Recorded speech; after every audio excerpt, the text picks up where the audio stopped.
Hello students, BCom part 1 में business statistics में आज हम कर रहे हैं कलेक्शन ऑफ डेटा में जिस बिंदु पर हम डिस्कस करेंगे वो है कलेक्शन ऑफ सेकेंडरी डेटा, द्वितीयक समंकों का संग्रहण।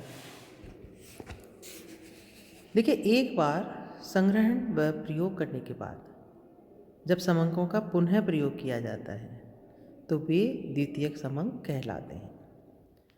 यानी कि ये जो समंक होते हैं वो ऑलरेडी पहले किसी अनुसंधानकर्ता के द्वारा उनका कलेक्शन हो चुका होता है, उसका यूज हो चुका होता है, और एक अन्य अनुसंधानकर्ता जब पुनः उन्हीं का प्रयोग करता है तो ऐसे समंक उसके लिए सेकेंडरी डेटा या द्वितीयक समंक कहलाते हैं।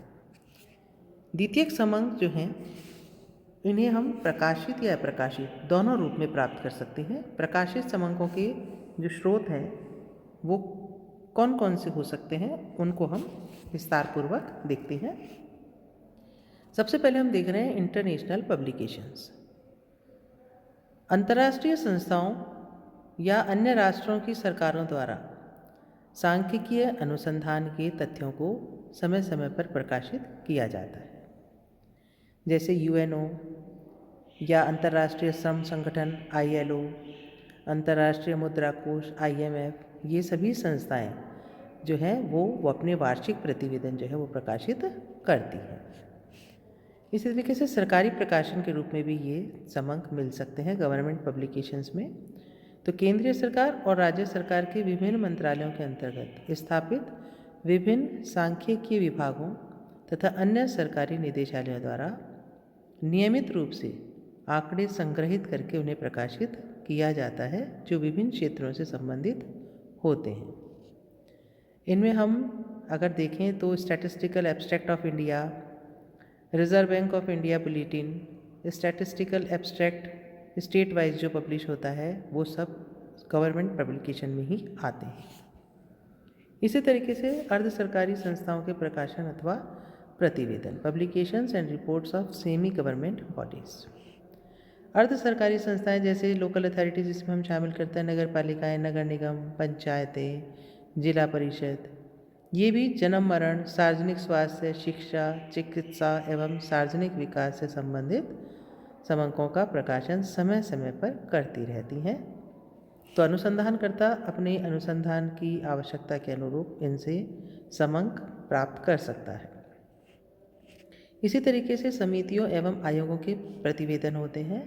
तो कभी कभी सरकार द्वारा विशेष कार्य हेतु गठित समितियों के प्रतिवेदन भी प्रकाशित किए जाते हैं, जैसे ग्रामीण साख सर्वेक्षण, रूरल क्रेडिट सर्वे होता है, banking commission, finance commission, tariff commission, इनके जो प्रतिवेदन होते हैं वो भी इसमें शामिल किए जाते हैं। इसी तरह से व्यापारिक संस्थाओं के प्रकाशन जो होते हैं, पब्लिकेशन ऑफ बिजनेस हाउसेज जो होते हैं, उनके द्वारा जैसे हिंदुस्तान एल्यूमिनियम कॉरपोरेशन लिमिटेड के पब्लिकेशन हैं वो प्रतिवेदन हैं, हिंदुस्तान लीवर लिमिटेड के हैं, और minerals and metal trading corporation के हैं, industrial development bank of India. इनके जो उद्योग एवं व्यापार से संबंधित जो समंक होते हैं वो समय समय पर इनके द्वारा प्रकाशित किए जाते हैं। इसी तरह से विश्वविद्यालयों तथा शोध संस्थाओं का जो शोध कार्य होता है उसका भी पब्लिकेशन होता है। तो भारत में क्या है, विभिन्न विश्वविद्यालय, भारतीय सांख्यिकी अनुसंधान संस्थान जो होते हैं, इंडियन स्टैटिस्टिकल इंस्टीट्यूट, व्यवहारिक आर्थिक शोध की जो राष्ट्रीय परिषदें होती है, national council of applied economics research, Indian council of scientific research, इनके द्वारा प्रकाशित समंकों से भी अनुसंधानकर्ता को अपनी अनुसंधान के लिए उपयोगी सूचनाएं प्राप्त हो सकती हैं। इसी तरीके से पत्र पत्रिकाएँ, न्यूज़पेपर्स एंड जर्नल्स, समाचार पत्र एवं सामयिक पत्रिकाएं जैसे इकोनॉमिक टाइम्स डेली जो आता है, द फाइनेंस एक्सप्रेस डेली आता है, कॉमर्स वीकली आता है, चार्टेड अकाउंटेंट्स मंथली आता है, इंटरनेशनल इंडस्ट्रीज एनुअल आते हैं। ये जो महत्वपूर्ण समंक होते हैं वो इन पत्र पत्रिकाओं के द्वारा पब्लिश किए जाते हैं। मार्केट रिपोर्ट्स जो होती हैं, शेयर बाजार उत्पादन एवं विनिमय बाजार तथा सोना चांदी बाजारों के केंद्रीय कार्यालयों से बाजार प्रकृति क्या चल रही है, बाजार की प्रवृत्ति, मार्केट ट्रेंड जो चल रहा है, प्रोडक्शन का, सेल्स की ट्रेंड है, कंजप्शन से रिलेटेड जो सूचनाएं हैं वो समय समय पर मार्केट रिपोर्ट्स में पब्लिश होती रहती हैं। ये समंक जो है अंक बनाने तथा आर्थिक स्थिति संबंधी जानकारी प्राप्त करने में सहायक हो सकते हैं। इसी तरीके से व्यक्तिगत अनुसंधानकर्ता जो होता है, जैसे शोध संस्थाओं के अतिरिक्त व्यक्तिगत अनुसंधानकर्ता भी विभिन्न विषयों पर आवश्यक समंक संग्रहित करके सार्वजनिक उपयोग के लिए प्रकाशित करवाते हैं। ऐसी publication of associations and unions होती हैं, संघों एवं संगठनों के प्रकाशन जो होते हैं वो भी जो है एनुअली जब अपनी सूचनाएं प्रकाशित करते हैं। जैसे हम इसमें अगर देखें तो व्यापारिक एवं गैर व्यापारिक संघ एवं संगठन, जैसे भारतीय वाणिज्य एवं उद्योग संघ और भारतीय सूती वस्त्र mills federation, sugar mills association, jute mills association, Mumbai mills मालिक संघ आदि भी अपने शोध विभाग द्वारा समंकों का संग्रहण एवं प्रकाशन करते रहते हैं। तो ये कुछ हमने पब्लिश्ड सोर्सेज जो हैं सेकेंडरी डेटास के, उनको हमने देखा और एक अनुसंधानकर्ता अपनी अनुसंधान के विषय के अकॉर्डिंग उसको जो सूचनाएं अपनी जहाँ से उपलब्ध हो सकती है वो इनसे एकत्रित कर सकता है। अब कुछ जो सोर्सेज होते हैं वो अनपब्लिश्ड होते हैं, अप्रकाशित होते हैं। तो विभिन्न जो कई विषय पर व्यक्तिगत शोधकर्ता एवं अनेक संस्थाएं शोध एवं तथ्य संग्रहण पर कार्य करती हैं। इसमें भी सभी संग्रहित तथ्य प्रकाशित नहीं होते। तो ऐसी जो सूचनाएं जो प्रकाशित नहीं होती वो अनुसंधानकर्ता के लिए थोड़ा सा उन्हें संग्रहित करना मुश्किल होता है। कभी कभी सरकार एवं औद्योगिक संस्थान विशिष्ट अनुसंधान या जांच करवाते हैं, तो ये जहाँ अनुसंधान या जांच गुप्त होती है, अतः इनके परिणाम भी प्रकाशित नहीं किए जाते। इसी तरह अनुसंधानकर्ता इन परिणामों के जो कुछ अंश अनुसंधान में प्रयुक्त कर सकता है, वो भारत में लागत अंकेक्षण प्रतिवेदन इसका एक उदाहरण है।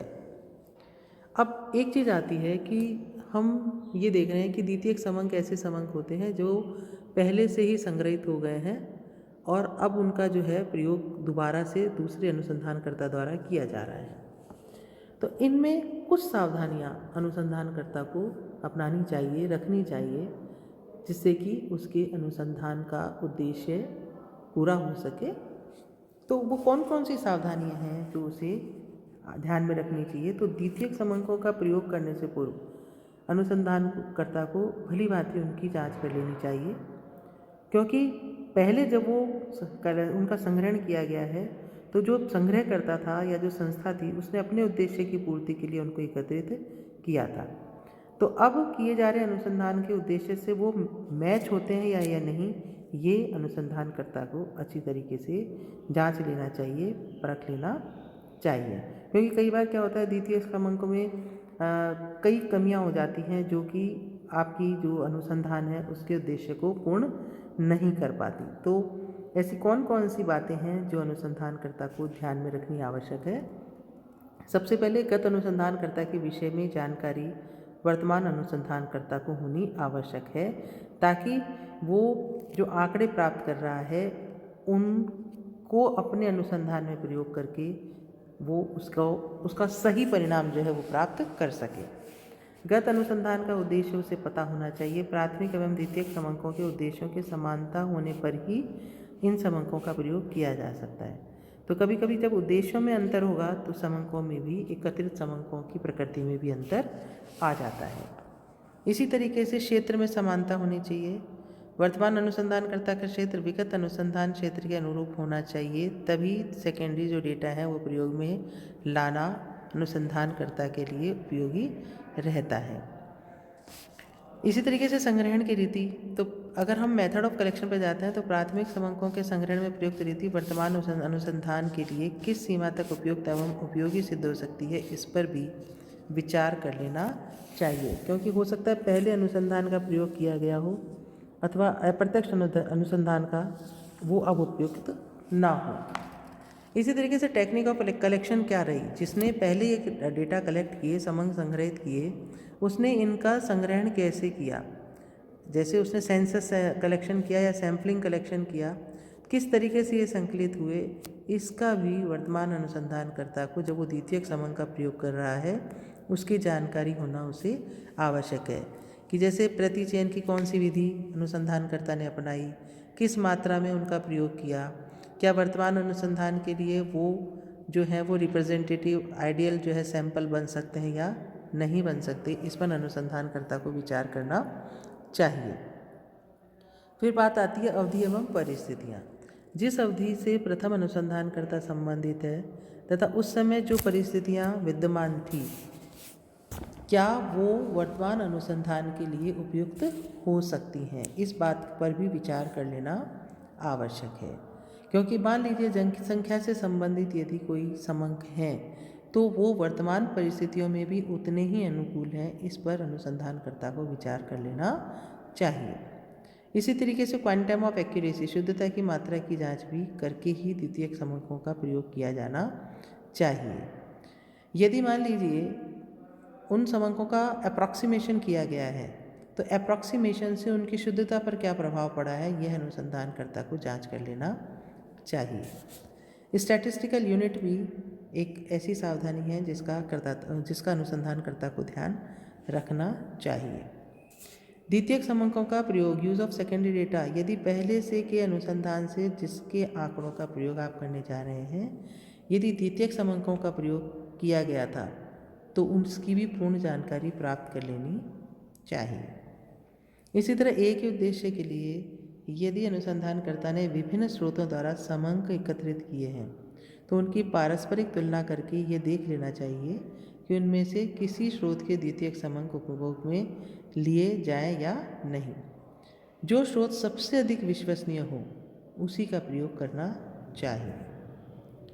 समंकों की विश्वसनीयता की जांच करने के लिए प्रायर चेक होना चाहिए, पूर्व परीक्षण होना चाहिए। तो अनुसंधानकर्ता पूर्व परीक्षण कर ले और उसके परिणामों के आधार पर ही द्वितीयक समंकों का उपयोग करे। तो ये कुछ बिंदु हैं, यदि इस पर अनुसंधानकर्ता ध्यान देता है तो सेकेंडरी डेटा को वह अपने अनुसंधान के उद्देश्य के लिए प्रयोग में ले सकता है।